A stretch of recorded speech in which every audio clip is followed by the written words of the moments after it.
my boyfriend's mother wanted me gone. She lost her son instead. Colin and I had been dating for 2 years when I first met his mother, Diane. We'd been taking things slow because he warned me she was difficult about girlfriends, but I figured how bad it could be. I worked as a physical therapist at the rehabilitation center downtown, had my own apartment, and my parents owned a small bakery that had been in our neighborhood for 20 years. Colin was finishing his residency at the hospital, and we were talking about moving in together. The first meeting was at a restaurant Colin picked specifically because Diane liked it. She showed up 20 minutes late, looked me up and down, and asked Colin why he didn't mention I was ethnic. I'm Italian. She spent the entire dinner asking about my real job, because physical therapy wasn't a career for someone dating a future doctor. She asked if my parents were legal citizens. They were born in Philadelphia. She asked if I was dating Colin for his money. He was still in residency, making less than I. Colin kept trying to redirect the conversation, but she'd just talk over him. After that, every interaction got worse. She'd call Colin while we were together and tell him she saw a nice girl at her country club he should meet. When he'd say he was with me, she'd say that was temporary. She showed up at his apartment when I was there and acted shocked that I was still around. She told me Colin's ex, Rebecca, was getting divorced and had been asking about him. She said Rebecca's father was a judge, which would be so helpful for Colin's career. Colin told her to stop. She said she was just making conversation. For his birthday, she threw him a party and told me the wrong address. When I finally showed up 2 hours late after Colin called worried, she announced to everyone that I couldn't even bother showing up on time for important events. Colin corrected her in front of everyone. She said mistakes happen. She started calling me the wrong name. Called me Bethany, Catherine, Jessica, anything but my actual name, Natalie. Colin would correct her every time. She'd say she was bad with names, even though she remembered every nurse, receptionist, and barista's name perfectly. Then came the confrontation that ended everything. Colin was on call at the hospital and Diane showed up at my apartment. She said we needed to have a woman-to-woman talk. She told me Colin would never marry someone like me because I didn't understand their social circle. She said my parents were nice people, but they were shopkeepers, and that wasn't the kind of family connection Colin needed for his career. Then she said my parents probably pushed me to date above my station because immigrants always want their kids to marry up. My parents aren't immigrants, but whatever. She said they must be so proud I trapped a doctor, but that Colin would wise up eventually. That's when I lost it. I told her she was right. Colin deserved better than having to manage his mother's jealousy for the rest of his life. I said any woman who married him would be signing up for decades of her manipulation, and I wasn't interested in that life. I told her she won, and I was done. She actually smiled and said she knew I'd see reason eventually.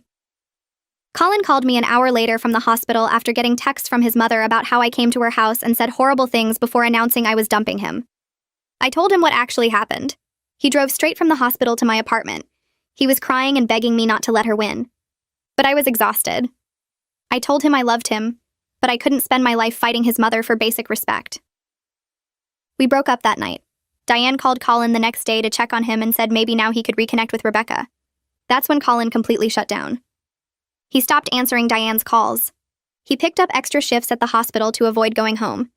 He started sleeping in the on-call room even when he wasn't on call. His colleagues told me later he'd lost 15 pounds in the first month. His father tried to get him to come to family dinners, but Colin refused if Diane would be there. She kept insisting he was being dramatic and would get over it. 3 months after our breakup, Colin had to take medical leave because he made a mistake during a procedure from exhaustion. Nothing serious happened, but it scared him. His attending physician told his parents Colin was showing signs of severe depression. 5 months after our breakup, I met James at my cousin's wedding. He was a firefighter, coached Little League on weekends, and his mother immediately invited me to Sunday dinners. Colin somehow found out through mutual friends. His friend told me Colin hadn't been to his parents' house since we broke up. 6 months later, things got weird. Diane started showing up at my work. First, she just watched me from her car. Then she came inside and sat in the waiting room. Finally, she approached me in tears. She begged me to take Colin back. I stare at Diane standing in my workplace waiting room, tears streaming down her face, and my first instinct is to call security. My coworkers are watching this woman who spent months making my life hell now begging me to save her son. She looks smaller than I remember, like something broke inside her and left her hollow. I walk past her toward the break room and she follows, her heels clicking against the tile floor. My supervisor glances up from her desk with raised eyebrows, but I shake my head slightly, signaling I can handle this.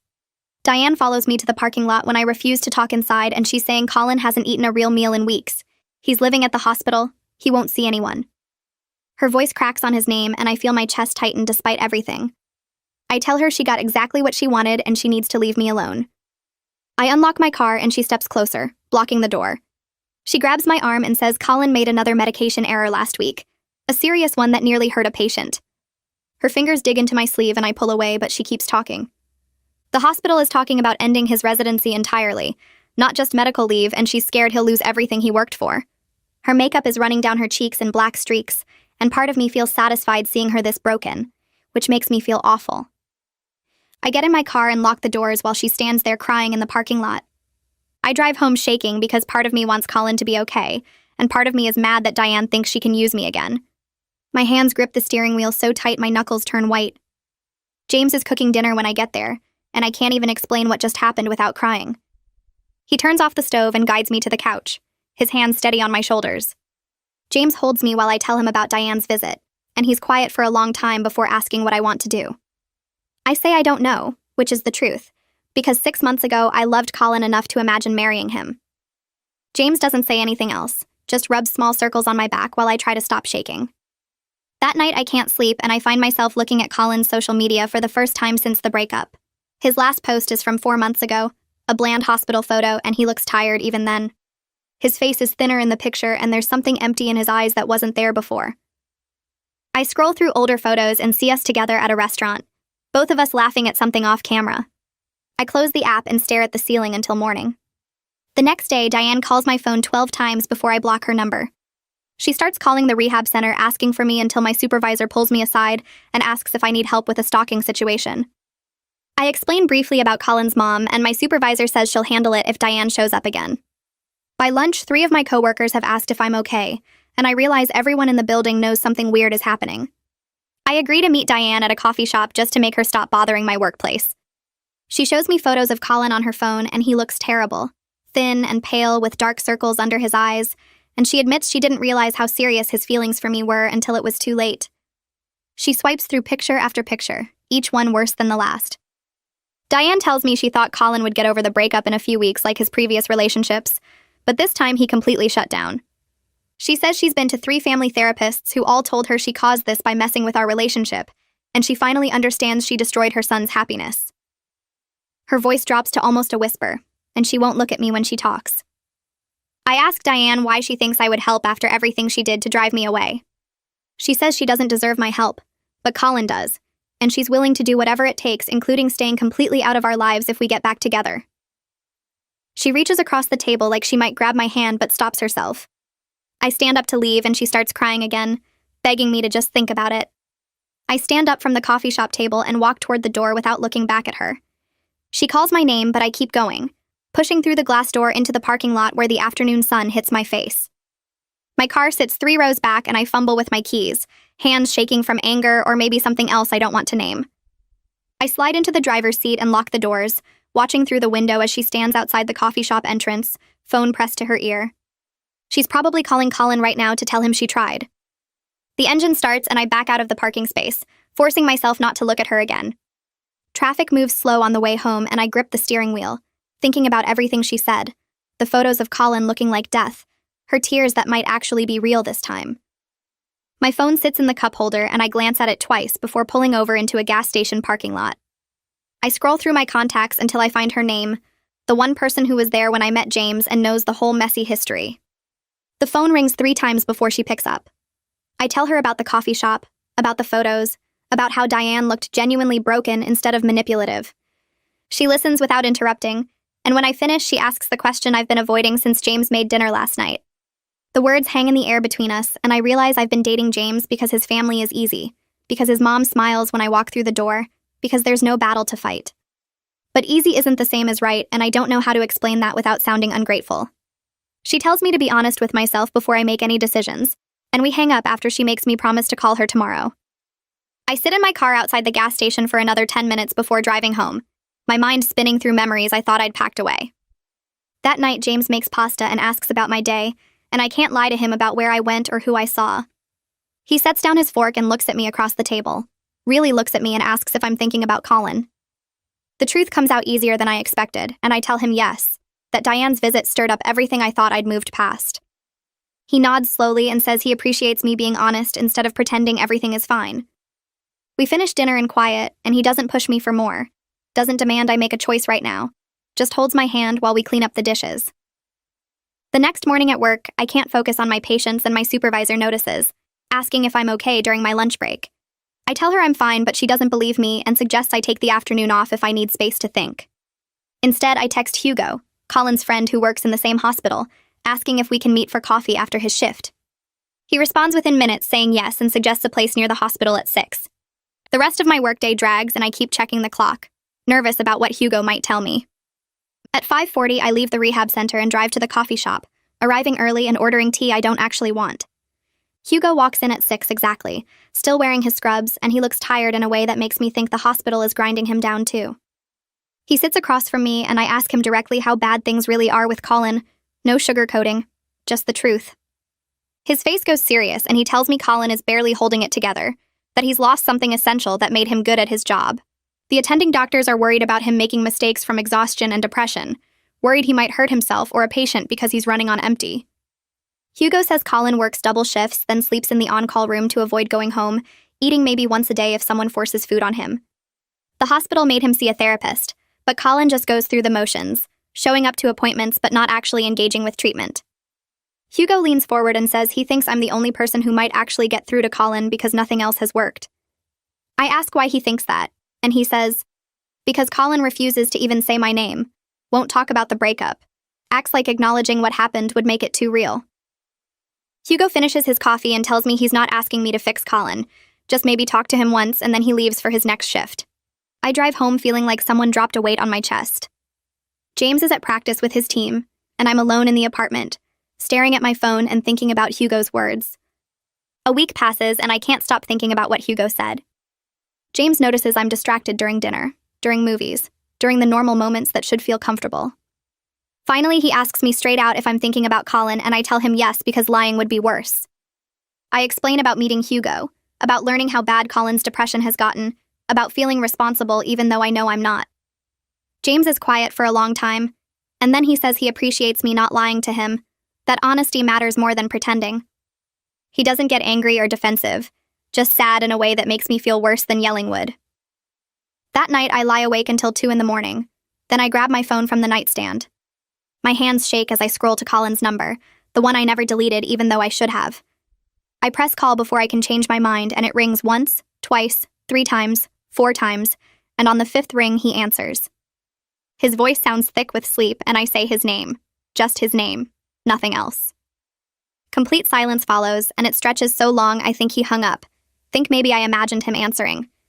Then he says my name like a question, like he can't believe I'm actually calling, like maybe he's still dreaming. We talk for 15 minutes and his voice sounds hollow, broken in a way that scares me more than Hugo's description did. He apologizes for his mother, for everything that happened, for not being strong enough to stand up to her sooner. He says he doesn't blame me for leaving, that I was right to protect myself, but he can't figure out how to function without me, and he knows that's not fair to put on me.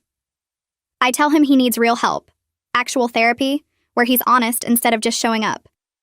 He admits he hasn't been truthful with his therapist because talking about losing me makes it too real, makes it permanent. He says seeing photos of me with James on social media felt like proof that I moved on easily while he fell apart.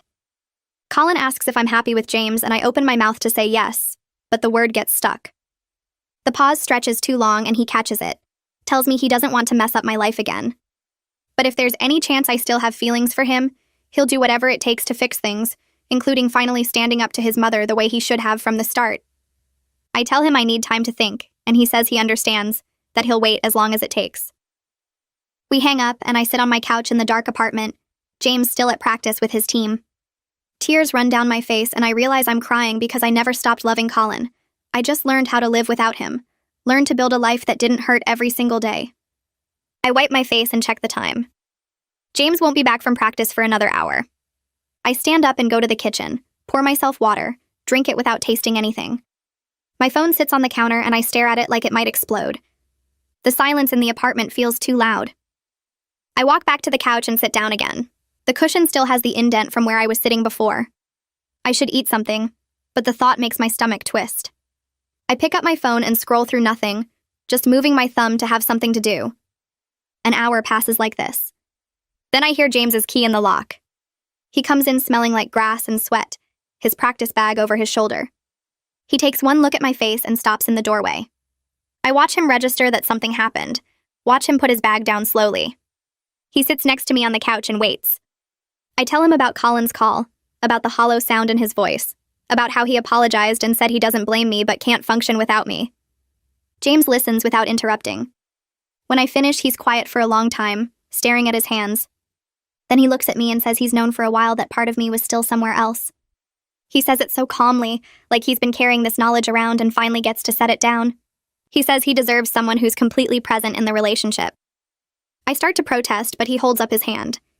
He tells me he cares about me, really cares, but he won't be someone's second choice. The words come out before I can stop them. I tell him he's not second choice. He's the safe choice. The second it leaves my mouth, I know it's wrong. I watch his face change, watch him process what I just said. It hurts both of us because it's true and we both know it.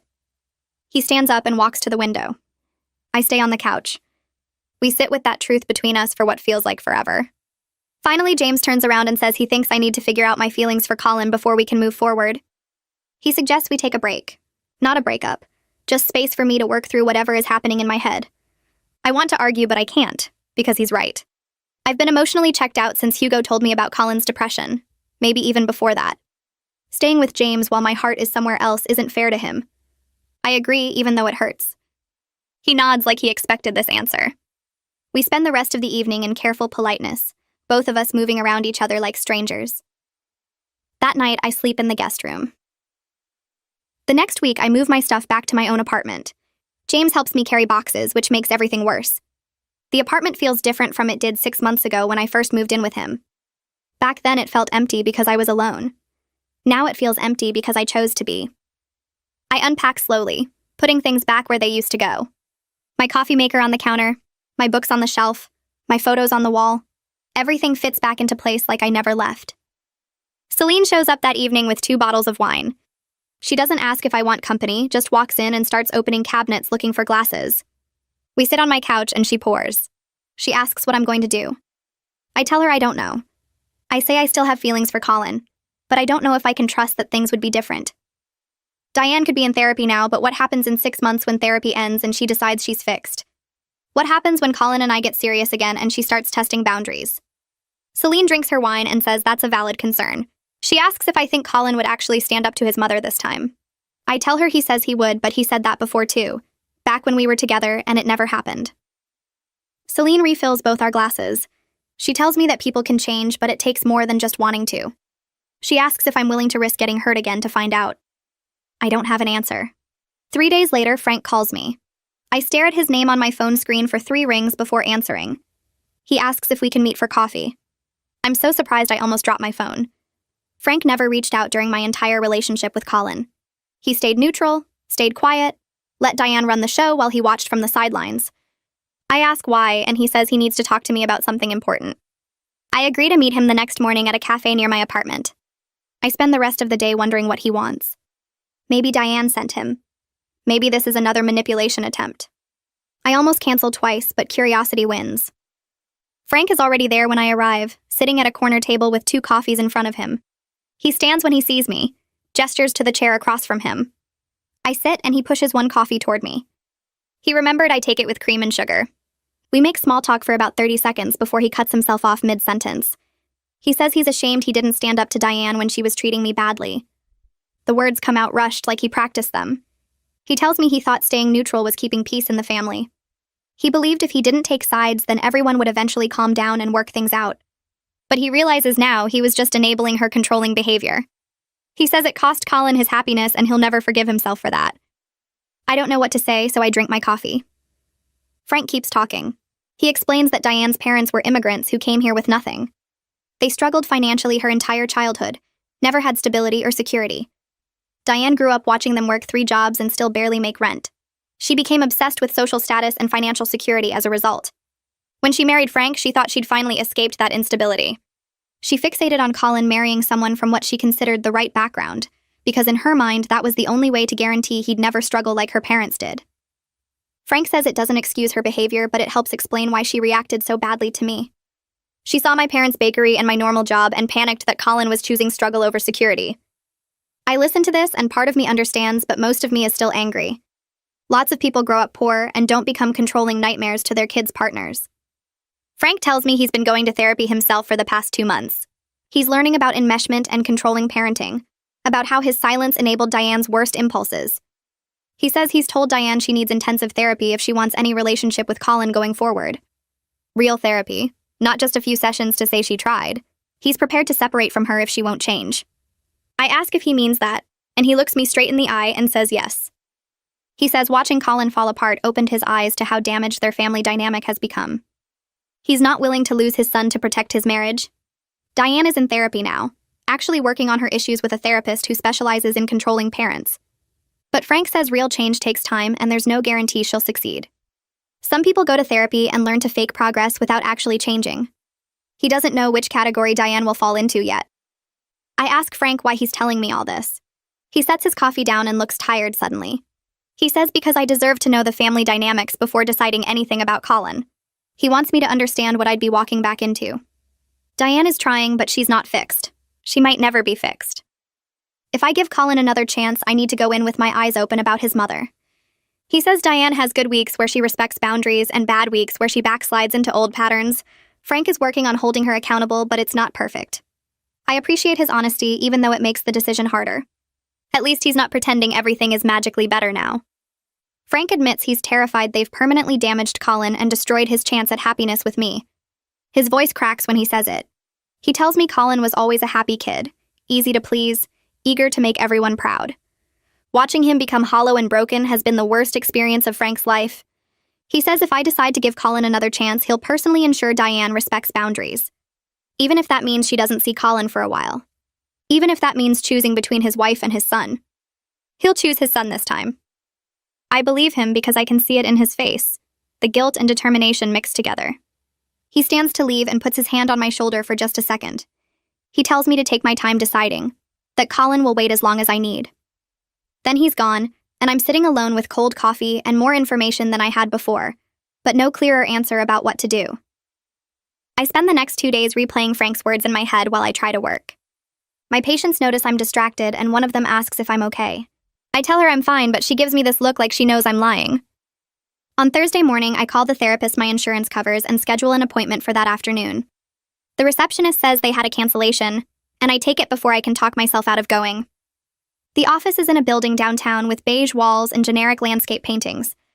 I fill out paperwork asking about my mental health history and relationship status, and I realize I don't know what to put for that last one anymore. The therapist is a woman in her 50s named Dr. Walsh who has kind eyes and doesn't push me to talk before I'm ready.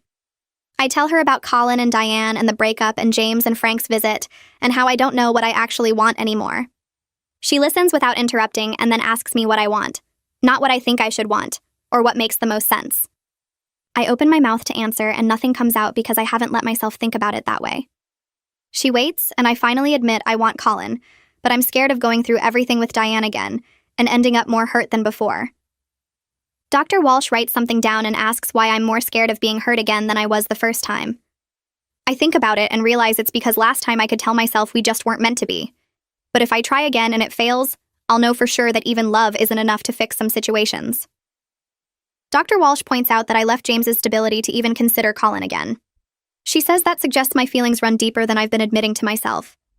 I want to argue, but she's right because James was everything I thought I wanted after the disaster with Diane.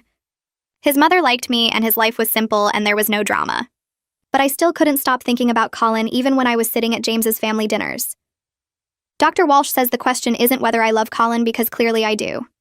The real question is whether I believe the situation can actually be different this time, or if I'm setting myself up for the same pain.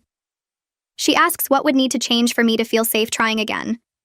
I list things like Colin setting real boundaries with Diane and sticking to them even when it's hard, and Frank actually backing him up instead of staying neutral, and Diane doing real therapy work instead of just going through the motions. Dr. Walsh asks if I think those things are possible, and I say I don't know, but Frank seemed genuine when he talked about choosing Colin over protecting his marriage.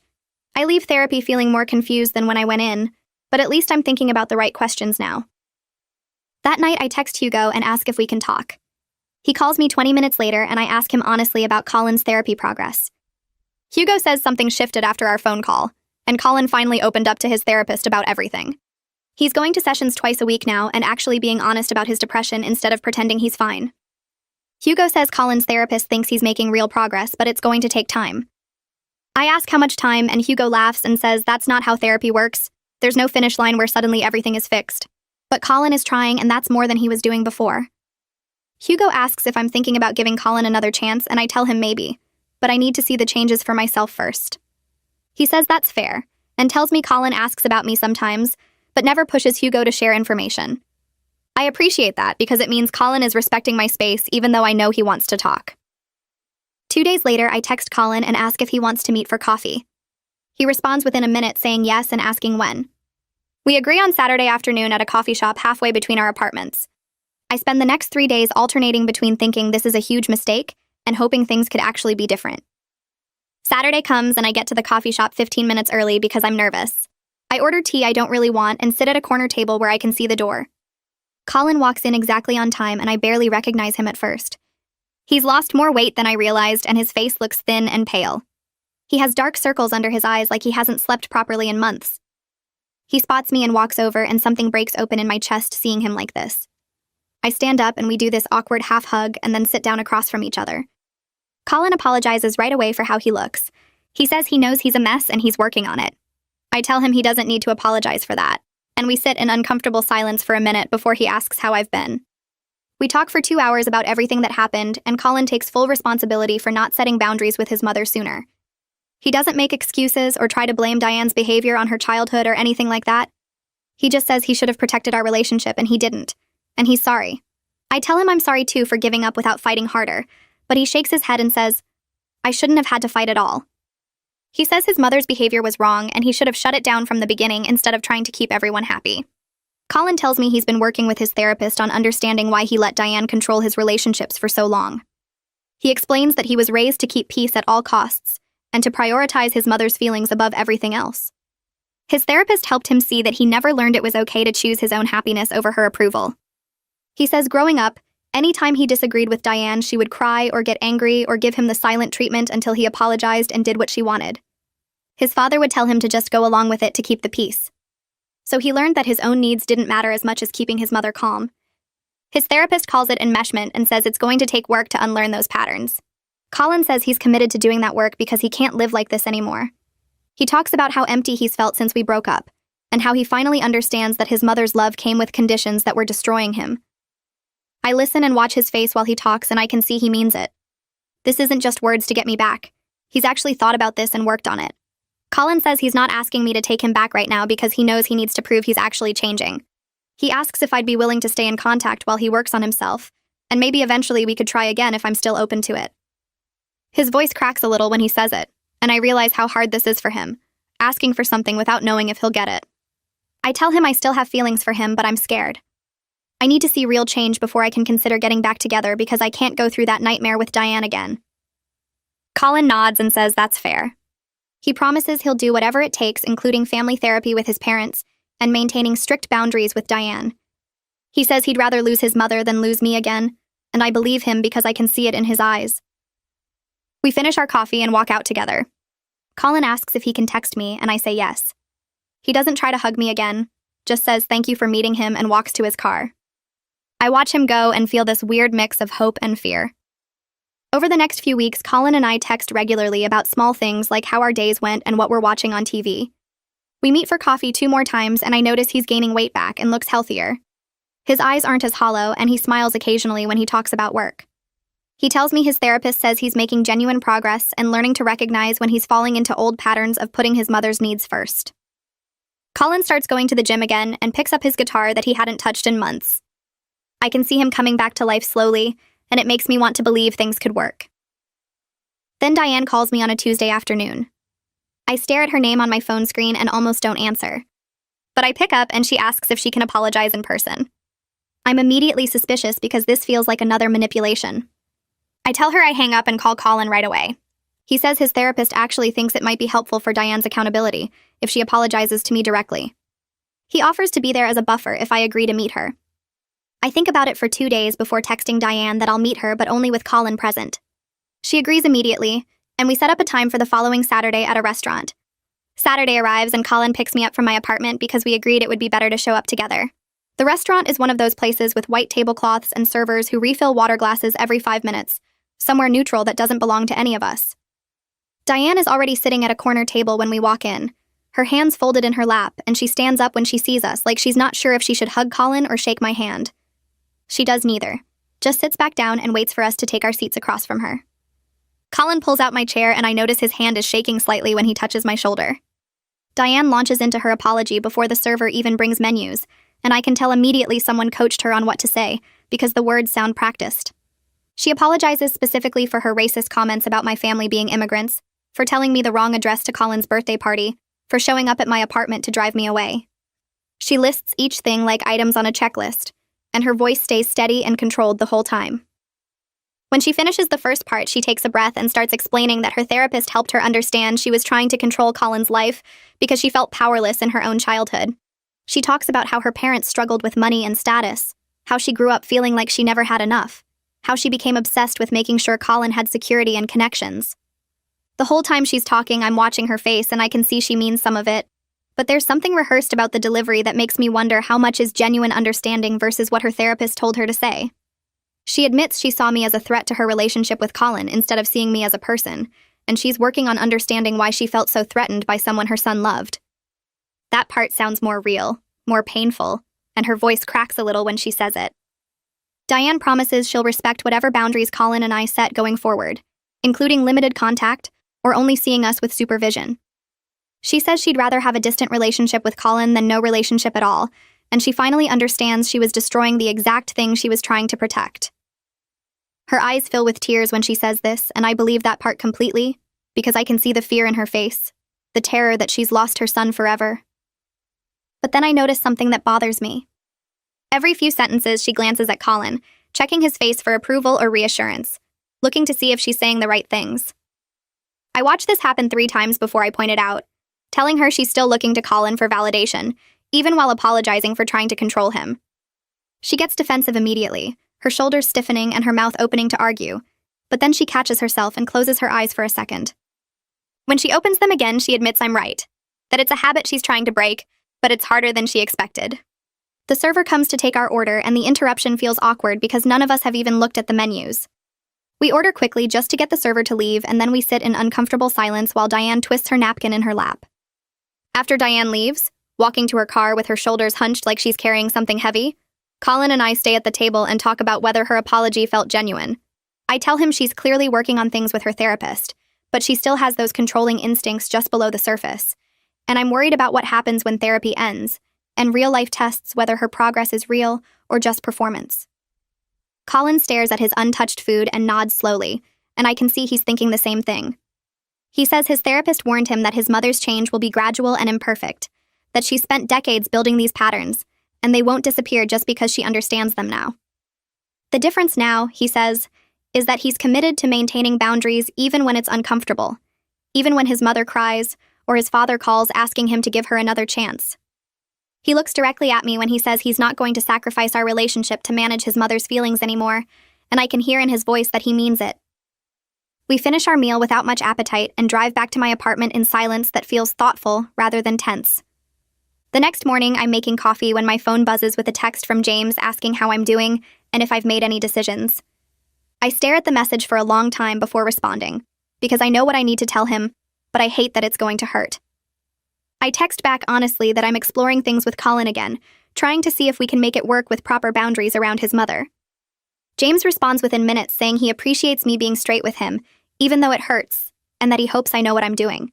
I do know what I'm doing, or at least I think I do, but there's still that voice in my head asking if I'm making a huge mistake by giving Colin another chance. I delete the text thread and put my phone face down on the counter because looking at it makes my chest feel tight. 2 months pass and Colin and I fall into a routine of weekly dinners and daily texts, rebuilding what we had before but slower this time, more careful. Diane calls him once a week on Sundays, and he keeps the conversations short, ending them when she starts asking too many questions about me or suggesting we all get together. Frank calls me once during this time to thank me for giving Colin another chance, and I can hear the relief in his voice when he talks about how much better Colin seems. Then Colin invites me to a family therapy session with him, his parents, and their therapist, and my first instinct is to say no because sitting in a room with Diane sounds like my personal nightmare.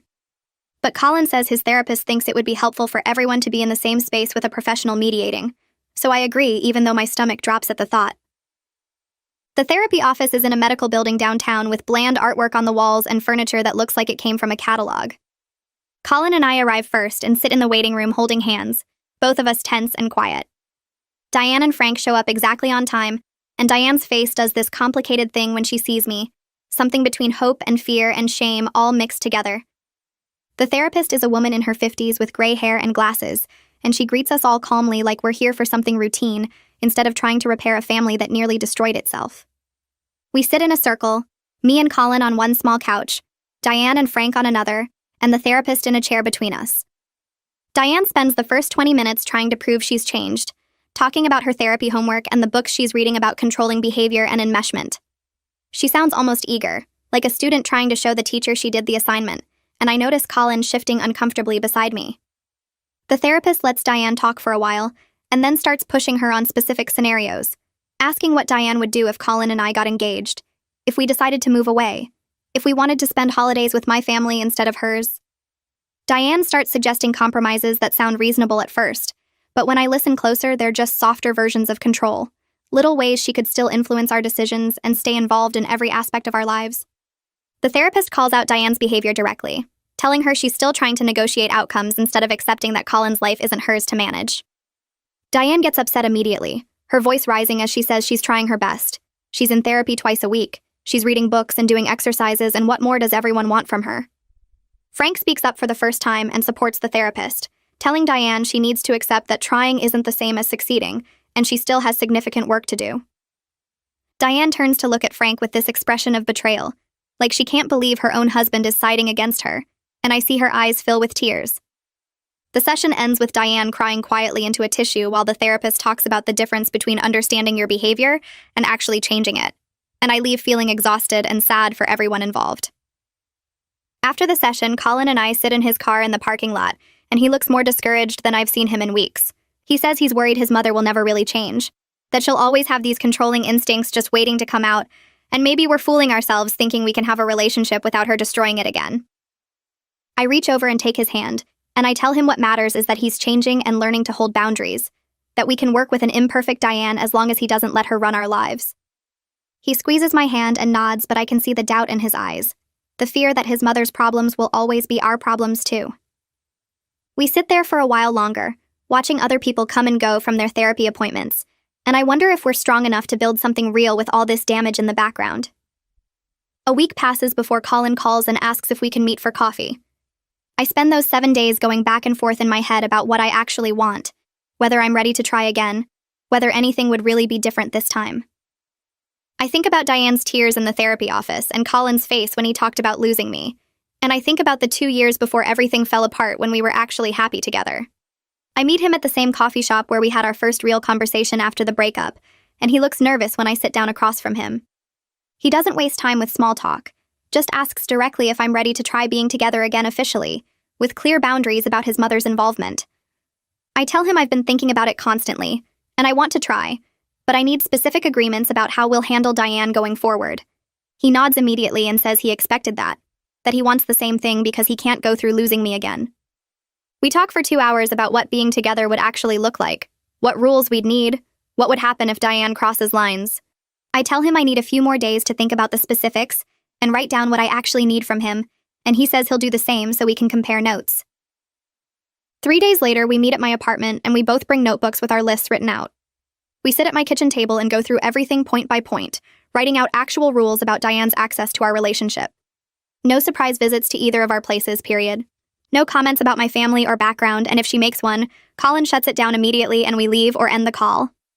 Phone calls limited to twice a week maximum unless there's an actual emergency, and Colin gets to define what counts as an emergency.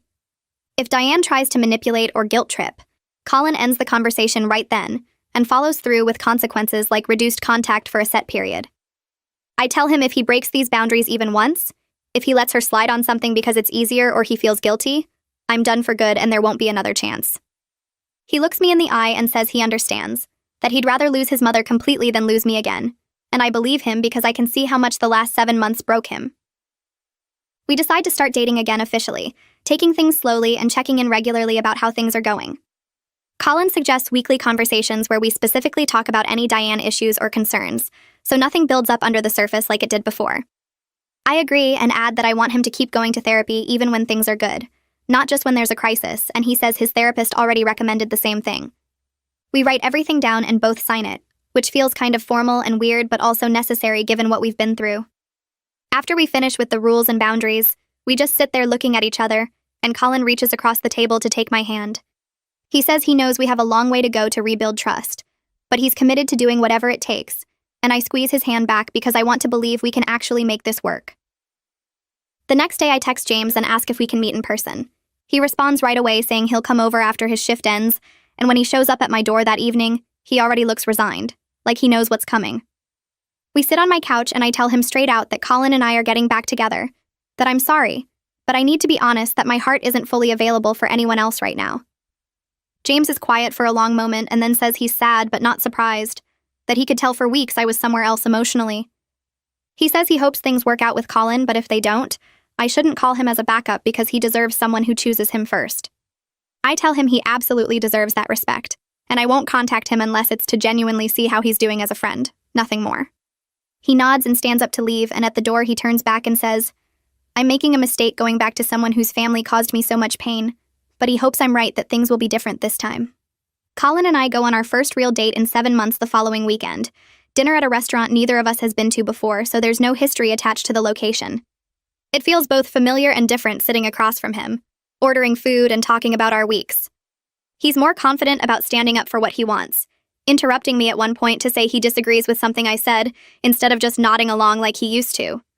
I'm more willing to speak up when something bothers me instead of trying to keep peace, telling him directly when a comment he makes about my work schedule sounds dismissive. We both notice the changes and talk about them, agreeing that maybe we needed this time apart to figure out how to actually communicate instead of avoiding conflict. The date goes well enough that we schedule another one for the next week and then another, slowly building back the relationship without rushing into the intensity we had before. 3 months into dating again, Colin comes to my apartment one evening looking lighter than I've seen him in months. He tells me he had a major breakthrough in therapy that day, where he confronted his fear of disappointing his mother head-on. His therapist walked him through exercises about whose expectations he's living for, whether his mother's approval is actually necessary for his happiness, what he's willing to sacrifice to maintain her good opinion. Colin says something clicked during the session, where he finally understood that his mother's disappointment is not his responsibility to fix, that her emotional regulation is her own work to do. He talks for an hour about the insights he had, how he's been carrying guilt about her feelings since childhood, how he confused love with obligation. I listen and watch him process out loud, and I can see the weight lifting off his shoulders as he talks through it. Diane tests the boundaries several times over the next few months, calling Colin's phone repeatedly when he doesn't answer the first time, leaving voicemails with subtle comments about how I must be keeping him too busy to talk to his mother. She mentions during one call that she saw someone from my neighborhood, and they said my parents' bakery has been struggling, implying I might be with Colin for financial security after all. Each time Colin shuts it down immediately, telling her the comment is inappropriate and ending the call, then following through with consequences like not answering her calls for a week. After the 3rd or 4th time, Diane starts learning the boundaries are real, that Colin means what he says about reducing contact if she can't respect the rules. Frank calls me separately to apologize for her behavior and assure me he's backing up every consequence Colin implements, even when Diane complains to him about being shut out. Colin's attending physician calls him in for a meeting 5 months after he returned to limited duties, and Colin is nervous it's bad news about his performance. Instead, the doctor tells him he's cleared to return to full duties at the hospital after seeing his progress in therapy and his improved mental health scores. The doctor says Colin's work has been consistently strong, his focus is back, and the other physicians have noticed he's genuinely excited about cases again, instead of just going through motions. Colin comes straight to my apartment after the meeting, practically bouncing with excitement, and tells me this is the first time in almost a year that he's felt like himself at work. He's not using the hospital to hide from his feelings anymore. He's actually engaging with patients and colleagues, and the difference is obvious to everyone around him. Frank takes me aside one day when I'm at their house for a brief supervised dinner, and he thanks me for giving Colin another chance. He says watching Colin come back to life over the past few months has been incredible, seeing him laugh again and make plans for the future instead of just surviving day to day. Frank tells me he's committed to making sure Diane never threatens our relationship again, that he's prepared to choose his son's well-being over his wife's comfort if it comes to that. He admits he should have done that years ago, that his neutrality enabled Diane's controlling behavior, and he won't make that mistake again. I thank him for the support and tell him it means a lot that Colin has at least one parent fully in his corner. 6 months after Diane's desperate plea at my workplace, Colin and I are in a stable relationship with clear boundaries around his family. We have dinner with his parents once a month, always at a restaurant, always with a set end time. Diane is still in therapy and improving slowly, though she has setbacks where she reverts to old patterns, and Frank has to intervene. She's learning to ask about my day without making backhanded comments, to talk about Colin's work without suggesting he's making poor career choices by prioritizing our relationship. The progress is slow and imperfect, but it's progress, and Colin maintains the boundaries consistently, even when it's uncomfortable. We talk every week about how things are going, whether any concerns are building up, whether we're both still committed to making this work. So far, the answer is yes, and I'm starting to believe we might actually build something lasting this time, something that can withstand his mother's issues because we're both strong enough to hold the line together. Colin and I spent 2 weeks looking at apartments before we found the right one. It was a third-floor walk-up in a building neither of us had lived in before, with big windows that let in morning light and a kitchen that actually had counter space. We signed the lease on a Saturday, and Colin called his parents that night to tell them we were moving in together. Frank congratulated us immediately and said he was happy we were taking this step. Diane was quiet for a long moment before saying that was wonderful news and asking if we needed help with anything. Colin told her we had it covered, but we'd let her know when we were settled in. After he hung up, he looked at me and said he needed to set some ground rules with his mother before we actually moved. We drove to his parents' house the next day and sat down with both of them in their living room. Colin told Diane she could visit our new place, but she needed to call first and give us at least a day's notice. He said she would not be getting a key, and she couldn't just show up whenever she felt like it. Diane started to protest and say that seemed extreme for family, but Frank cut her off and told her those were reasonable boundaries that she needed to respect. She looked hurt and asked if I was the one who wanted these rules. Colin said no. He wanted them because he needed to know his home was his space and not somewhere his mother could invade. Diane's face went tight, but she agreed after Frank gave her a look that said she didn't have a choice. We moved in 3 weeks later, and Diane called 2 days beforehand to ask if she could bring us a housewarming gift. Colin said yes, and she showed up with a set of kitchen towels and a strained smile, staying for exactly 30 minutes before leaving without trying to snoop through our things. I'd been putting off dealing with James's stuff for weeks because I didn't want to face him after everything that happened. His sweatshirt was still in my closet, along with a book he'd left, and some running gear he'd forgotten. I texted him asking when would be a good time to return his things, and he said Saturday afternoon worked for him. We met at a coffee shop halfway between our places, and I brought everything in a shopping bag. James looked good, healthier than the last time I'd seen him, and there was a woman with him at a table in the corner. He introduced her as Sarah and said they'd been seeing each other for about a month. She seemed nice and gave me a friendly smile before excusing herself to get a refill on her coffee. James took the bag and thanked me for bringing his stuff. He said he was glad I figured out what I wanted, and he hoped things worked out with Colin. I told him I was sorry for how everything went down, for not being fully present when we were together. He said he understood, and he didn't regret our time together, because it taught him what he needed in a relationship. We talked for a few more minutes about nothing important, and then Sarah came back and James stood up to leave. He gave me a quick hug and told me to take care of myself, and I watched them walk out together feeling relieved that he'd moved on and wasn't angry with me. Colin planned a weekend trip to this little cabin in the mountains 2 hours from the city. He said he needed a break from the hospital and from family drama, and he wanted it to just be us. We drove up on a Friday afternoon and the place was perfect, small and quiet with a view of the lake. We spent Saturday hiking and cooking dinner together, and that night we sat on the porch watching the stars. Colin was quiet for a while and then he got up and went inside, coming back with something in his hand. He sat down next to me and opened his palm to show me a ring, simple and silver with a small stone. He said he'd been carrying it around for 2 weeks waiting for the right moment. He told me he wanted to spend his life with me, that he promised we'd make all our decisions together without his mother running our lives. He said he knew things had been hard and complicated, but he believed we could build something real if we kept putting each other first. I looked at the ring and then at him, and I said yes, because I believed he was finally capable of keeping that promise. We sat there for a long time after, not saying much, just holding each other while the night got darker around us. 1 year after the breakup that nearly destroyed us both, Colin and I are planning our wedding and dealing with Diane's struggle to accept her limited role. We picked a date in the spring and booked a small venue that fits 100 people.